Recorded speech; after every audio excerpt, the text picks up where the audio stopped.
When we talk about healthy diet, fats are something that have very bad reputation. But do you really think all the fats are bad for your health? Well, actually not. Hello, namaste. This is Vandana Gupta and you are watching Fit Tat.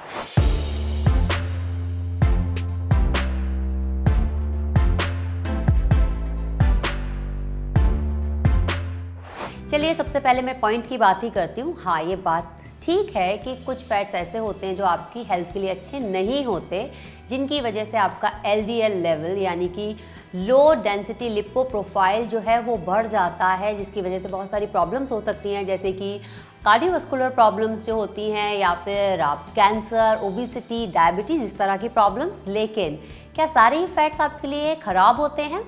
Actually नहीं। कुछ fats आपके लिए बहुत ज़्यादा essential होते हैं, जिनको हम गुड फैट्स या हेल्दी फैट्स या डाइटरी फैट्स कहते हैं।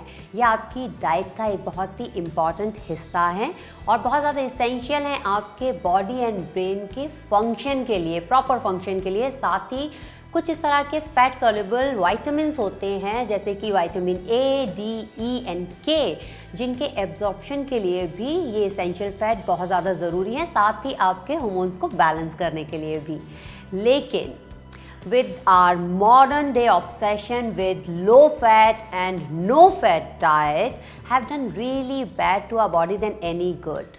इसका सबसे बड़ा कारण ये है कि जब हम बहुत ज़्यादा नो फैट या लो फैट डाइट पर रहते हैं तो हमारी जो सेल्स की वॉल होती है वो इनफ्लेक्सिबल हो जाती है, जिसकी वजह से जो न्यूट्रिएंट्स हैं वो पास नहीं हो पाते हैं अच्छे से और हमारे सेल्स जो हैं वो न्यूट्रिएंट्स पर फीड नहीं कर पाते हैं।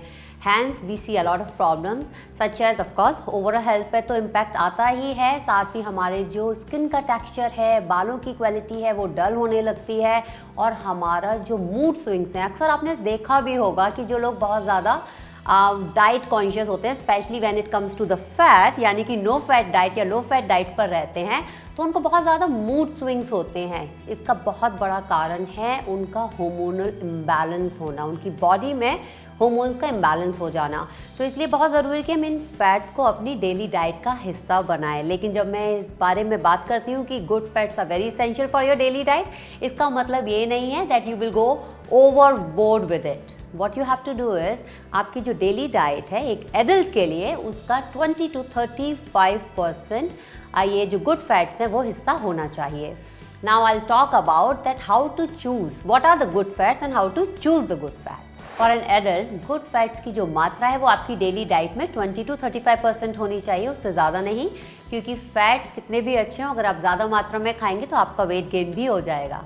इसके बाद अब मैं बात करूंगी उस फैट के बारे में जो आपकी हेल्थ के लिए बहुत ही ख़राब है, ट्रांस फैट। ट्रांस फैट के बारे में हम सभी ने सुना है। ट्रांस फैट जो होता है वो आपके LDL लेवल्स को बढ़ाता है और जो HDL लेवल्स हैं यानी आपके जो हाई डेंसिटी लिपोप्रोटीन्स हैं उनको घटाने लगता है, जिसकी वजह से आपकी बॉडी में इन्फ्लेमेशन होती है और जो हार्ट डिसीज़ हैं जैसे कि स्ट्रोक्स है उनके चांसेस बढ़ जाते हैं। साथ ही ये जो इंसुलिन लेवल है उसके साथ भी फिजिट करता है, जिसकी वजह से टाइप 2 डायबिटीज़ होने के चांसेस भी बहुत ज़्यादा बढ़ जाते हैं।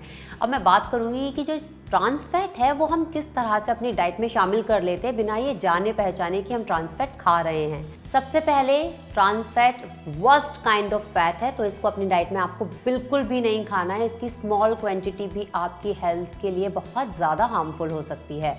अब मैं बात करती हूँ कि कौन से फूड आइटम्स हैं जिनको आपको अवॉइड करना ही चाहिए। सबसे पहले मैं बात करूँगी फ्राइड फूड्स की।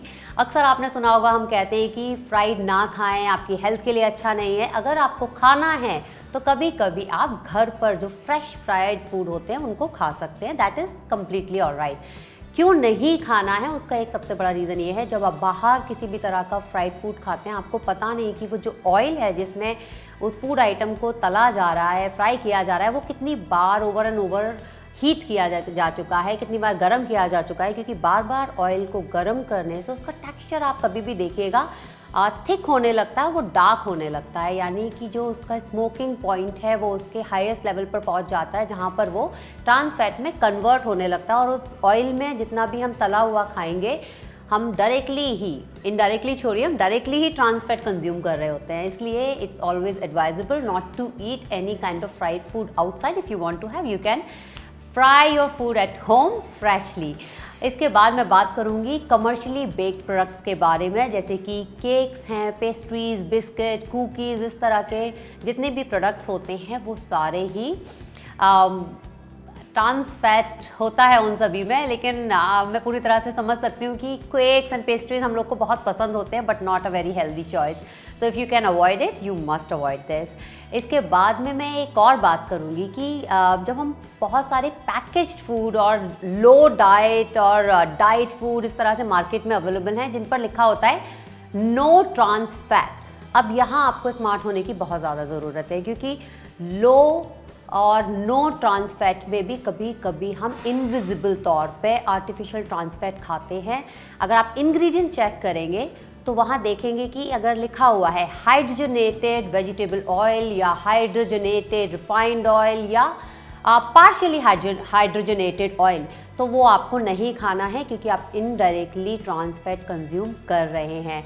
इसलिए बहुत ज़रूरी है कि आप सिर्फ वो लेबल्स पर ना जाएं जहाँ लिखा है no trans fat, you must check the ingredients as well.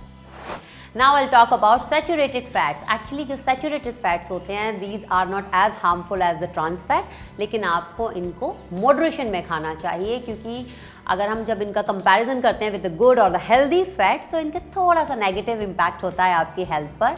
इसके जो मेजर सोर्सेज हैं वो मैं आपको बता देती हूँ, जैसे कि बटर, चीज़, क्रीम, रेड मीट, आइसक्रीम्स, इस तरह की चीज़ें जो होती हैं इनमें सैचुरेटेड फैट होता है।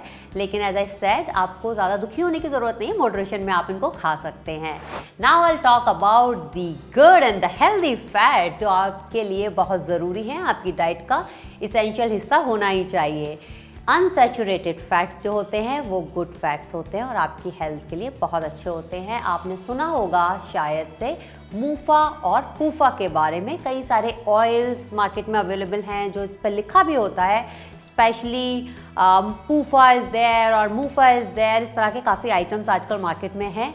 क्योंकि जो मूफा है यानी मोनो अनसैचुरेटेड फैट और जो पूफा है यानी पॉली अनसैचुरेटेड फैट्स, ओमेगास के बारे में हम जानते हैं, ओमेगा 3 फैटी एसिड और omega 6 fatty acid, these are the essential fats for our body, क्योंकि ये जो होते हैं वो हमारे कोलेस्ट्रॉल के लिए, हमारे हार्ट के लिए और हमारी ओवरऑल हेल्थ के लिए बहुत ही इसेंशियल फैट्स हैं। अब मैं आपको बताने वाली हूँ कुछ ऐसे फूड आइटम्स जो कि आपको अपनी डेली डाइट में ज़रूर शामिल करने चाहिए फॉर इट्स गुड फैट्स और हेल्दी फैट्स। सबसे पहले मैं बात करूंगी नट्स एंड सीड्स के बारे में।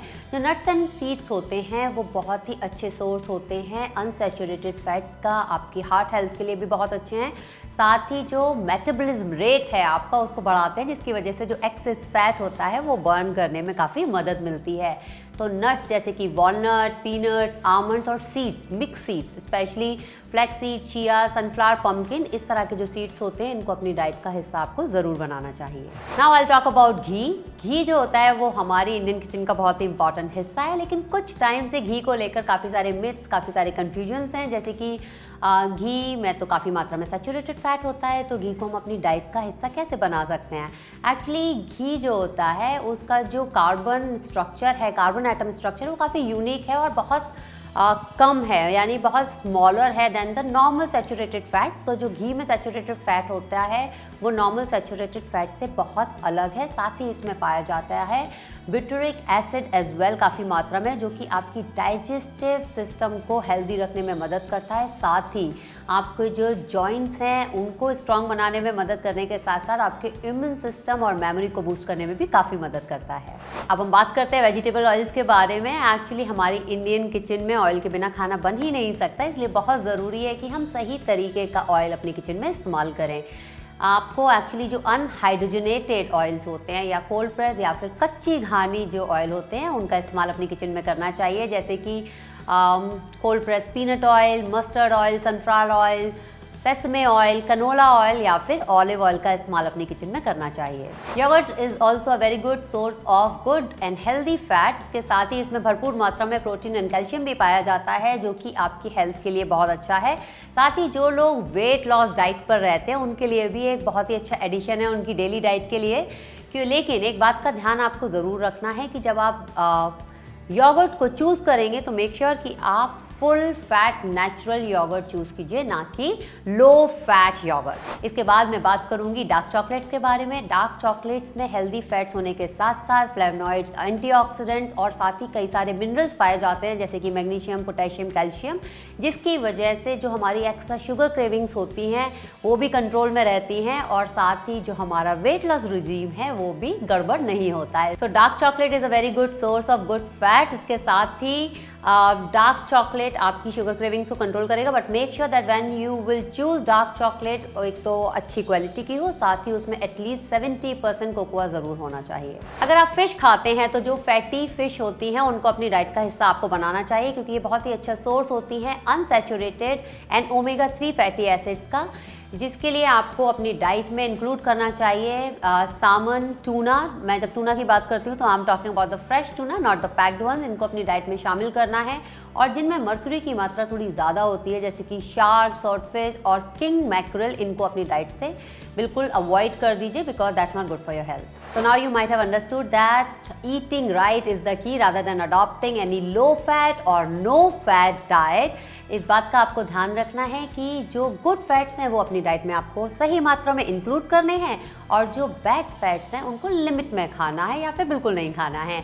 और एक बात और जाते जाते कि जो गुड फैट्स हैं उनका जो सोर्स है वो नेचुरल और फ्रेश होना चाहिए, ना कि प्रोसेस्ड एंड पैक्ड। और इसी तरह के इंटरेस्टिंग वीडियोस देखने के लिए देखते रहिए फिट तक। नमस्ते।